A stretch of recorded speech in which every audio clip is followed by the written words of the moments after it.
तो ओम education hub पर आप सभी का स्वागत है। आज फिर से एक बार हम राजस्थान पुलिस का जो पीछे वाला बताया गया था उससे आगे का चैप्टर लेके फिर आपके सामने तैयार हूँ। आज बताया जाएगा जो पीछे का जो था बताया गया था उससे आगे किस प्रकार से आपको रणनीति तैयार करनी है, कैसे आपको राजस्थान पुलिस में सेलेक्ट होना है और किस प्रकार से अपने माता पिता या देश का नाम रोशन करना है। हमने चर्चा की थी राजस्थान की और भारत के इतिहास की। राजस्थान और भारत के इतिहास की चर्चा की थी। भारत के इतिहास में कौन कौन से टॉपिक थे उन पर हमने सबसे पहले सिंधु घाटी सभ्यता, वैदिक सभ्यता, वैदिक काल, महाजनपद काल या अन्य जो भी टॉपिक थे उन सभी पर चर्चा की थी। एक बात मैं आपसे पहले बताना चाहता हूँ, जब तक आप सभी लोगों में जोश नहीं होगा, कौन सा जोश, किस प्रकार का जोश, ये भी तो निश्चित होना चाहिए। बिना निश्चित हुए आप एग्जाम में सेलेक्ट नहीं हो सकते। मैंने कहा एक भारत का क्रांतिकारी था, वीर पुरुष था, उसका नाम था, क्या नाम था? राम प्रसाद बिस्मिल। क्या नाम था? राम प्रसाद बिस्मिल। उन्होंने कहा था, एक दोहा है, बहुत अच्छा दोहा या बहुत अच्छी कविता थी, सरफरोशी की तमन्ना आज हमारे दिल में है, देखना है जोर कितना बाजरे का दिल में है। दोस्तों आप भी तैयार हो जाओ। जिस प्रकार से उन्होंने देश के लिए सभी नौजवानों को तैयार किया था और दोहा कहा, सरफरोशी की तमन्ना आज हमारे दिल में है, ठीक है। उन्होंने देश के मर मिटने के लिए, कुछ करने के लिए दोहा कहा था, लेकिन हमें यहाँ पर सेलेक्ट होने के लिए, किस में सेलेक्ट होने के लिए? राजस्थान पुलिस में सेलेक्ट होने के लिए, सफलता प्राप्त करने के लिए रोजाना ओम एजुकेशन हब पर रोजाना इतिहास की क्लास लेंगे। किस प्रकार से लेंगे, किस प्रकार से प्रश्न पूछे जाते हैं, ये सब देखना है, ठीक है। आज जो आपको मैं उत्तर बताने जा रहा हूं वो है वैदिक सभ्यता। कौन सभ्यता है? वैदिक सभ्यता। क्या है वैदिक सभ्यता? किसके बारे में जानकारी प्राप्त होती है? वैदिक सभ्यता किस प्रकार से इसका अस्तित्व भारत में हुआ, कौन से लोग रहते थे, क्या करते थे, क्या वो खाते थे, कौन से क्षेत्रों में रहते थे, कौन से क्षेत्रों से आए थे, किस प्रकार से उनका नामांकन हुआ, ठीक है। तो वैदिक सभ्यता की बात करें, वैदिक सभ्यता की जानकारी वेदों से प्राप्त होती है। वैदिक सभ्यता की जानकारी वेदों से प्राप्त होती है और वेदों की संख्या 4 बताई गई है। वेदों की संख्या कितनी बताई गई है? 4 बताई गई है। कि साहब कौन कौन सी 4, कौन कौन से वेद हैं? तो बेटा 4 वेद हैं। ऋग्वेद, पहला वेद कौन सा है? ऋग्वेद। दूसरा है यजुर्वेद, दूसरा वेद है यजुर्वेद। तीसरा वेद है सामवेद, तीसरा वेद कौन सा है? सामवेद। और चौथा वेद है अथर्ववेद। चौथा वेद कौन सा है? अथर्ववेद। ये सारे 4 वेद हैं और इन चारों वेदों से हमें वैदिक कालीन इतिहास के बारे में जानकारी प्राप्त होती है। अब जो वैदिक कालीन इतिहास है, एक इतिहासकार ने वैदिक काल को, कौन से काल को? वैदिक काल को 2 भागों में बांटा है। वैदिक काल को कितने भागों में बांटा है? 2 भागों में बांटा है। उस इतिहासकार का नाम है विंटरनिच। उस इतिहासकार का नाम है विंटरनिच। आपसे प्रश्न पूछा जाएगा, वह कौन सा इतिहासकार था जिसके द्वारा वैदिक सभ्यता को 2 भागों में बांटा गया? वह कौन सा इतिहासकार था जिसके द्वारा वैदिक सभ्यता को 2 भागों में बांटा गया? उस इतिहासकार का नाम है विंटरनिच, ठीक है। मैंने पिछली वाली क्लास में एक प्रश्न पूछा था, सिंधु घाटी सभ्यता किस प्रकार की सभ्यता थी? सिंधु घाटी सभ्यता किस प्रकार की सभ्यता थी? हमने चर्चा की थी सिंधु घाटी सभ्यता शहरी सभ्यता थी। भारत की प्रथम जो शहरी सभ्यता थी वो थी सिंधु घाटी सभ्यता, ठीक है। फिर से रिपीट कर रहा हूँ, भारत की जो प्रथम सभ्यता थी शहरी सभ्यता, उसका नाम है सिंधु घाटी सभ्यता।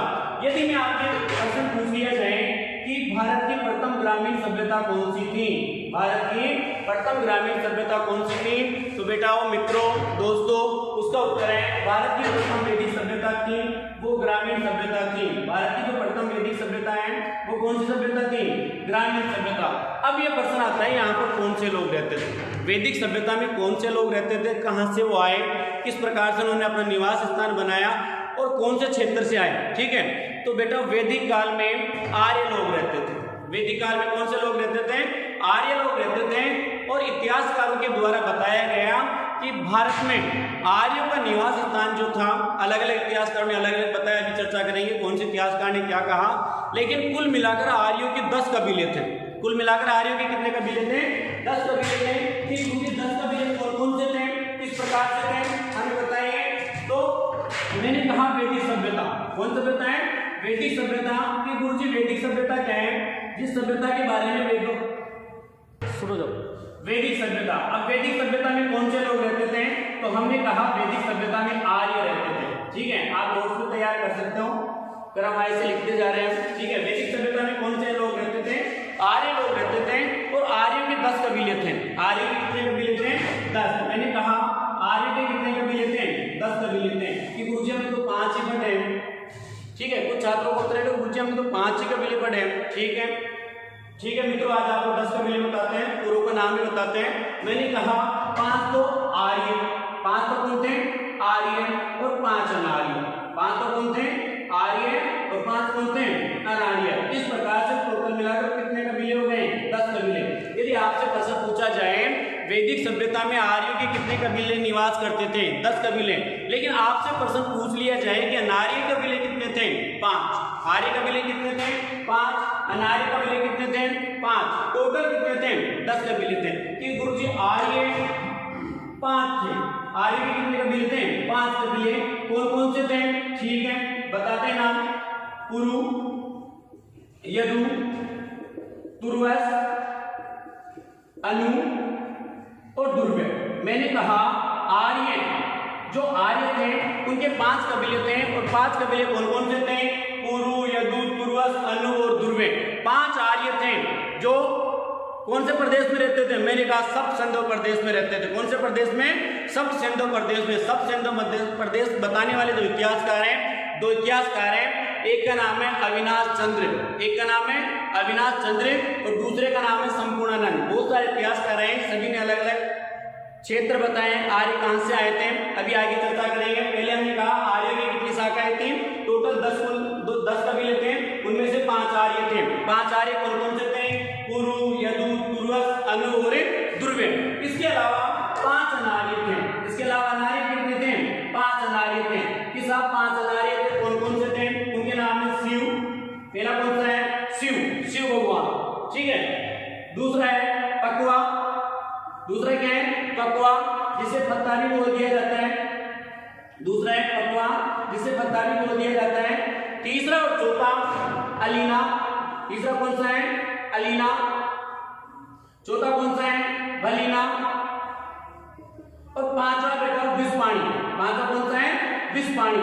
विषपाणी का नाम सुना है? अरे विषपाणी का नाम सुना है क्या? एक सर्पिला सांप पाया जाता है पश्चिमी राजस्थान में। एक सर्पिला सांप पाया जाता है, उसे पीवना कहते हैं। लेकिन बेटा वो पीवना नहीं है, ये विषपाणी है। अनार्य कौन से थे? अनार्य। मैंने कहा अनार्य की 5 शाखाएं थी, शिव, पकवा या फत्ता, अलीना, बलीना और विषपाणी। पीवना नहीं है यहाँ पे। पीवना क्या है? पीवना सर्प है, जो कहाँ पे पाया जाता है? पश्चिमी राजस्थान में। पीवना एक सर्प है जो कहाँ पे पाया जाता है? पश्चिमी राजस्थान में। इस सब पीवना नाम क्यों निकाल दिया?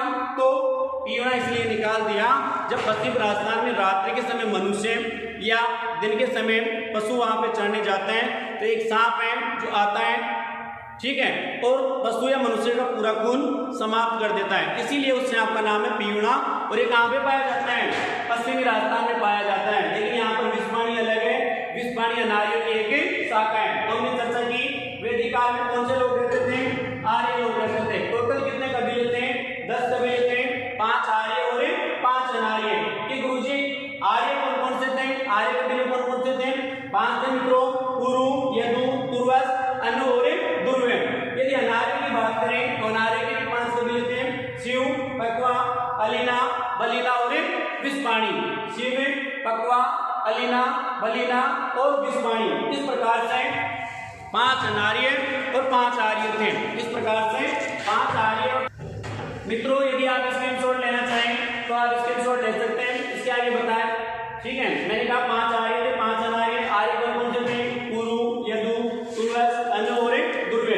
यदि अनार्य की बात करें, अनार्य की 5 शाखाएं थी, शिव, पकवा, अलीना, बलीना और विषपाणी। विषपाणी यहाँ पर अनार्य कबीला है, ना कि सर्प, ठीक है। सर्प का पश्चिमी राजस्थान में पाया जाता है, जिसका नाम है पीवना।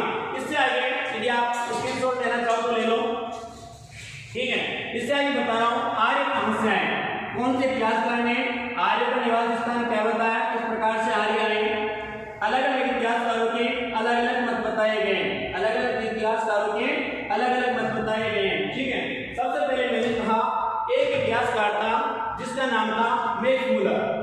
मैंने कहा एक इतिहासकार है, इतिहासकार का नाम है मैक्स मूलर। ठीक है, इतिहासकार आया मैक्स मूलर। मैक्स मूलर ने कहा आर्य मध्य एशिया से आए थे। फिर से रिपीट कर रहा हूं, सबसे पहले एक इतिहासकार आया, इतिहासकार का नाम है मैक्स मूलर। मैक्स मूलर ने कहा आर्य मध्य एशिया से आए थे। आर्य कहां से आए थे? मध्य एशिया से। अब यदि आपसे पूछा जाता है कि आर्यों का निवास स्थान कौन सा था, आर्यों का निवास स्थान कौन सा था, क्या बताओगे? कौन सा स्थान पूछा जाएगा? मध्य एशिया। किसके अनुसार? मैक्स मूलर के अनुसार। मैक्स मूलर ने कहा कि आर्य थे, भारत में वैदिक सभ्यता में जो लोग रहते थे वो आर्य थे, लेकिन कहां से आए थे? मध्य एशिया से। कई गाइडों में मध्य एशिया की जगह बैक्ट्रिया प्रदेश दिया हुआ है। कई गाइडों में मध्य एशिया की जगह कौन सा प्रदेश दिया गया है? बैक्ट्रिया। तो आपसे चाहे बैक्ट्रिया प्रदेश पूछे या मध्य एशिया पूछे, ठीक है, आर्य मध्य एशिया से आए थे, बैक्ट्रिया से आए थे, किसने कहा? मैक्स मूलर ने। किसने कहा? मैक्स मूलर ने। इसके बाद में दो इतिहासकार आए, एक का नाम था अविनाश चंद्र पांडे। ध्यान से सुनना, महत्वपूर्ण प्रश्न है। एक का नाम था अविनाश चंद्र पांडे और दूसरे का नाम था, यदि साथ साथ लिखना चाहो तो लिख लो, दूसरे का नाम था संपूर्णानंद। मैंने कहा दो इतिहासकार हैं, एक का नाम है अविनाश चंद्र पांडे और दूसरे का नाम है संपूर्णानंद। इनमें से एक जो इन दोनों ने, मैंने कहा दो इतिहासकार, एक का नाम अविनाश चंद्र पांडे, दूसरे का नाम संपूर्णानंद। इन दोनों ने कहा आर्य, इन दोनों ने क्या कहा? आर्य सप्त सिंधु प्रदेश से आए थे।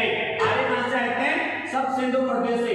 सर्वाधिक मान्य मत, सर्वाधिक वेरी वेरी इंपोर्टेंट पर्सन, सर्वाधिक मान्य मत, सबसे ज्यादा ये क्वेश्चन पूछा गया, आर्यों का मूल निवास स्थान कौन सा था? सप्त सिंधु प्रदेश। आर्यों का मूल निवास स्थान कौन सा था? सप्त सिंधु प्रदेश। किसने बताया? दो इतिहासकार है, एक का नाम है अविनाश चंद्र पांडे और दूसरे का नाम मित्रों है संपूर्णानंद। इन दोनों ने कहा आर्य सप्त सिंधु प्रदेश से आए थे। आर्य कहां से आए थे? सप्त सिंधु प्रदेश से। यहीं पर एक इतिहासकार, इन दोनों में से एक इतिहासकार था जिसका नाम हमने बताया कि अविनाश चंद्र पांडे। अविनाश चंद्र पांडे। इस अविनाश चंद्र पांडे ने एक किताब लिखी है जिसका नाम है वैदिक कालीन इंडिया। वैदिक कालीन इंडिया। इसी जो इतिहासकार है अविनाश चंद्र पांडे, इसी ने एक किताब लिखी है, उस किताब का नाम है वैदिक कालीन इंडिया। नोट कर लेना, ये नहीं मिलेगा आपको कहीं पर भी। मैंने कहा एक इतिहासकार है जिसका नाम है अविनाश चंद्र पांडे, ठीक है। इसने एक किताब लिखी, कौन सी किताब लिखी? वैदिक कालीन इंडिया। इस वैदिक कालीन इंडिया में भी बताया गया है कि आर्य कहां से आए थे? सप्त सिंधु प्रदेश से आए थे। मैं फिर से मित्रों रिपीट कर रहा हूं, बार बार रिपीट कर रहा हूं, ध्यान से सुन लो। सबसे ज्यादा प्रश्न पूछा गया है आर्य कहां से आए थे? सप्त सिंधु प्रदेश से आए थे। कहां से आए थे? सप्त सिंधु प्रदेश से।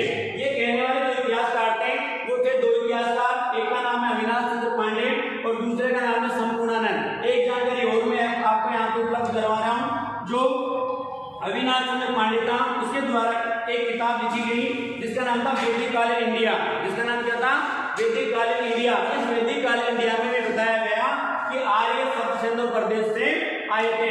उसके बाद में एक तीसरा इतिहासकार है जिसका नाम है गाइल। उसके बाद में एक तीसरा इतिहासकार है जिसका नाम क्या है? गाइल। नाम अच्छा थोड़ा अजीब सा लग रहा है, लेकिन कोई टेंशन नहीं है। जब भी आपको पूछा जाए, गाइल से याद नहीं है और सीधा पूछ लिया जाए वो कौन सा इतिहासकार है जिसने आर्यों का निवास स्थान हंगरी क्षेत्र बताया, वह कौन सा इतिहासकार है जिसने आर्यों का निवास स्थान कौन सा क्षेत्र बताया? हंगरी क्षेत्र बताया। वह कहने की कोई आवश्यकता नहीं है, उत्तर आपकी बॉडी में ही है, उत्तर आपकी बॉडी में ही है। यदि आपसे पूछ लिया जाए आर्यों का निवास स्थान हंगरी क्षेत्र किसने बताया, तो बेटा सबसे पहले अपने गाल पे ले जाना हाथ, ठीक है। गाल पे ले जाते याद आएगा कि एक विद्वान था, एक इतिहासकार का जिसका नाम है गाइल। गाइल जो इतिहासकार था उसने बताया आर्यों का निवास स्थान हंगरी क्षेत्र था। साथ ही उसने ये भी कहा कि हंगरी क्षेत्र के अलावा डेनियम नदी घाटी, कौन सी नदी घाटी? डेनियम नदी घाटी में भी आर्य रहते थे। फिर से एक सवाल कि साहब कितने इतिहासकार? बिल्कुल सभी इतिहासकारों ने अलग अलग धारणाएं आर्य के बारे में बताई हैं और पूछा भी जाता है। मैंने कहा सर कौन सा सबसे ज्यादा पूछा गया है? आज तक जो पूछा गया है सबसे ज्यादा इन दोनों में से पूछा गया कि मैक्स मूलर। कौन सा विद्वान है? Max Muller. एक जानकारी और भी दे देता हूँ आपको यहाँ पे। मैक्स मूलर जो विद्वान थे वो जर्मनी के रहने वाले थे। मैक्स मूलर जो विद्वान थे कहाँ के रहने वाले थे? जर्मनी के रहने वाले थे। और इन्होंने कहा आर्य मध्य एशिया से आए थे। साहब हमने प्रूफ फट लिया, ऑप्शन में मध्य एशिया आया ही नहीं। अरे मित्रों कोई बात नहीं, दूसरा था बैक्टीरिया, ठीक है, आर्य बैक्टीरिया से है या मध्य एशिया से है, इसके द्वारा कहा गया मैक्स मूलर के द्वारा। उसके बाद में तीसरा जो विद्वान है गाइस नाम है, गाइस ने कहा आर्य हंगरी क्षेत्र या डेन्यूब नदी घाटी क्षेत्र से है। उसके बाद में एक विद्वान हो रहा है जिसका नाम था पेंकाहर्ट, ठीक है, उसके बाद में एक विद्वान हो रहा है, उस विद्वान का नाम था पेंकाहर्ट। पेंकाहर्ट जो विद्वान था या जो इतिहासकार था, इसने कहा आर्य जर्मनी के रहने वाले थे। आर्य कहाँ के रहने वाले थे? जर्मनी के रहने वाले थे। फिर से रिपीट करवा रहा हूँ, एक विद्वान है गाइल्स, क्या नाम है? गाइल्स नाम है, ठीक है, उसने कहा आर्य हंगरी क्षेत्र डेन्यूब नदी क्षेत्र से आए। उसके बाद में फिर एक विद्वान आया जिसका नाम था पेंकाहर्ट। उसका नाम क्या था? पेंकाहर्ट। उसने कहा नहीं साहब, हंगरी क्षेत्र से नहीं आए थे, कहां से आए थे? जर्मनी से आए थे। कहां से आए? जर्मनी से। उसके बाद में एक इतिहासकार हो रहा है 5वें नंबर पर, जिसका नाम था नेहरिंग। जिसका नाम क्या था? नेहरिंग। और एक इसके साथ एक और विद्वान है, दोनों दोस्त थे, गार्डन चाइल्ड, ठीक है, दोनों दोस्त थे। मैंने कहा एक का नाम था नेहरिंग और इसी का एक दोस्त था जिसका नाम था गार्डन चाइल्ड। इन दोनों ने सभी मान्यताओं को रद्द कर दिया।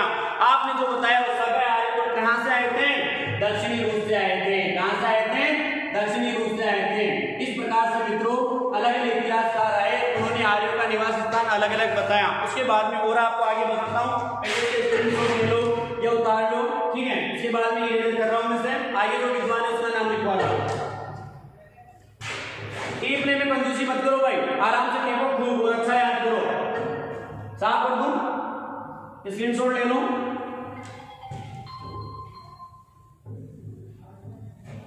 सबसे ज्यादा जो याद करने का है वो यही है, आर्य सब सिंधु प्रदेश से है, क्योंकि सब सिंधु प्रदेश क्या है बताएंगे, बता देता हूँ थोड़ा सा। 7 नदियों का जो भाव क्षेत्र था उसको सब सिंधु प्रदेश कहा जाता था, ठीक है दोस्तों। इस प्रकार से आर्यों को मैंने बताया अलग अलग क्षेत्रों से है। कुछ इतिहासकार ने कहा, मैक्स मूलर ने कहा मध्य एशिया से है, कुछ ने कहा मध्य एशिया से नहीं है, सब सिंधु प्रदेश से है। देखो दोस्तों, यदि आपको क्लास पसंद आ रही है, अच्छी लग रही है, ठीक है, यहाँ पे मैं फिर से आपसे अवगत करवा रहा हूँ, रोजाना ओम एजुकेशन हब पर आपको इसी प्रकार से अच्छी क्लासें राजस्थान पुलिस के लिए उपलब्ध होती रहेगी। यदि आपको अच्छा लग रहा है, क्लासें अच्छी लग रही हैं, पढ़ने में मजा आ रहा है, आनंद आ रहा है, आनंद लेते रहो, इसी प्रकार से मजे लेते रहो और इसी प्रकार से पढ़ते रहो। लेकिन दोस्तों एक निवेदन है, शेयर करते रहो, लाइक करते रहो, ठीक है। और यदि आप ऑनलाइन के अलावा ऑफलाइन क्लास भी लेना चाहते हो तो अपने जम्मू रामगढ़ में होम एजुकेशन हब आपके लिए हमेशा तत्पर है। आप ऑनलाइन के अलावा ऑफलाइन क्लास भी ले सकते हैं, इसके आगे भी बताएंगे। लेकिन इससे मैं पहले एक आपसे कहानी और सुनाना चाहता हूँ। ये एक कविता है। मैंने कहा खूब लड़ी मर्दानी वो तो झांसी वाली रानी थी, खूब लड़ी मर्दानी वो तो झांसी वाली रानी थी। अरे एक महिला थी जिन्होंने अंग्रेजों को पीछे दे दिया, एक महिला थी जिन्होंने अंग्रेजों को पीछे दे दिया। 1600 या 1857 जिस समय झांसी की रानी मन्नूबाई 1857 क्रांति में होरी उसके साथ उसने युद्ध लड़ा। अरे तो हम क्यों नहीं सफलता प्राप्त कर सके? जब हमने इतनी कोशिशों के बाद में अंग्रेजों को भारत से बाहर भगा दिया, तो हम राजस्थान पुलिस में क्यों नहीं सिलेक्ट हो सके? यदि आपको राजस्थान पुलिस में सेलेक्ट होना है तो हमारे साथ जुड़िए। रोजाना इसी समय रोजाना इतिहास की क्लास ली जाएगी। थैंक यू, धन्यवाद।